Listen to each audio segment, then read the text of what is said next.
ola bilər bahalaşma olar, toylar başlayanda. Heyvan çox olsa uzlaşma ola bilər. Artıq heyvanların daşınmasında yeni qaydalar tətbiq olunur. Bundan sonra ölkəyə idxal olunan heyvanlar xüsusi nəqliyyat vasitələrindən daşınacaq.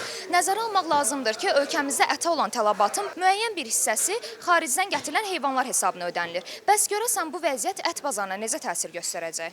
Hal-hazırda bugünkü gündə yəni belə artım yoxdur. Yəni əvvəl neçəyə 13-ə, 14-ə, 12-yə satırıqsa, bugünkü gündə yenə elə satırıq. Yəqin ki, elə biləm elə təsir eləməz o. Mən deyirəm gələcəkdə qiymət düşə bilər ki, qalxmasın. Çünki heyvanlar getdikcə bollaşmaq istəyir. Qiymətlərə təsir ola bilsin göstər, amma yerli heyvanın yerini verə bilmir onlar. Yerli heyvanın klienti onsuz da gəlir bazardan alır bizdən. Mənə ola bilər göstərə bilər hardasa, amma yenə də yerli heyvanın heç vaxt yerini verə bilməz. Qiymətə mən elə biləm, elə belə. Yüngül var.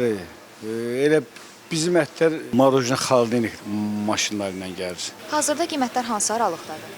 Qiymətlər bazarda qoyun əti var, quzu var, çəpiş var, inək əti var.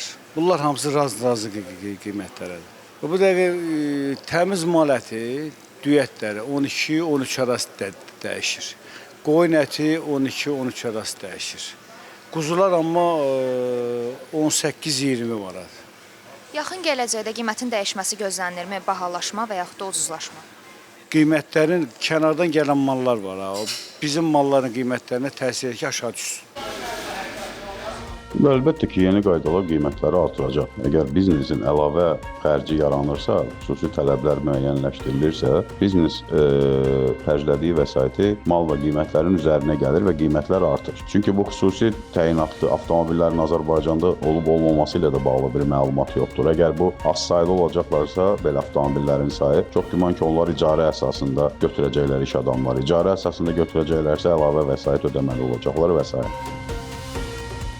Məsələ ilə bağlı Qida Təhlükəsizliyi Agentliyindən bildirildi ki, idxal edilən heyvanlar sərhəd baytarlıq nəzarətindən keçməlidir. Bu məqsədlə heyvanların ixtisaslaşmış nəqliyyat vasitələrində daşınması vacibdir. Çünki heyvanların nəqliyyat vasitəsində normadan artıq sıx yerləşdirilməsi, ventilyasiyanın kifayət qədər təmin edilməməsi, sanitar-gigiyenik qaydaların pozulması və dezinfeksiya olunmaması yoluxucu xəstəliklərin yayılması riskini artırır. Belə nəqliyyat vasitələrində heyvanların təhlükəsiz şəkildə boşaldılması və yenidən yüklənməsi zamanı əlavə vaxt itkisi baş verir, stres və xəsarət riski artır. Odur ki, ixtisaslaşmış standart nəqliyyat vasitələri heyvan rifahı tələblərinə uyğun olaraq yem, su, havalanma, yerləşmə sahəsi ilə təmin edilməlidir. Daşınma boyu heyvanlar üçün uyğun temperaturu təmin edən havalandırma sistemi ilə təchiz olunmalıdır. Heyvanların daşınma zamanı qaçmasının və yıxılmasının qarşısını alan təhlükəsizlik vasitələri olmalıdır. Azərbaycan Qida Təhlükəsizliyi Agentliyi sahibkarlıq subyektlərini yeni tələblərlə vaxtında tanış olmağa və fəaliyyətlərini müəyyən edilmiş keçid dövrü çərçivəsində uyğunlaşdırmağa çağırır.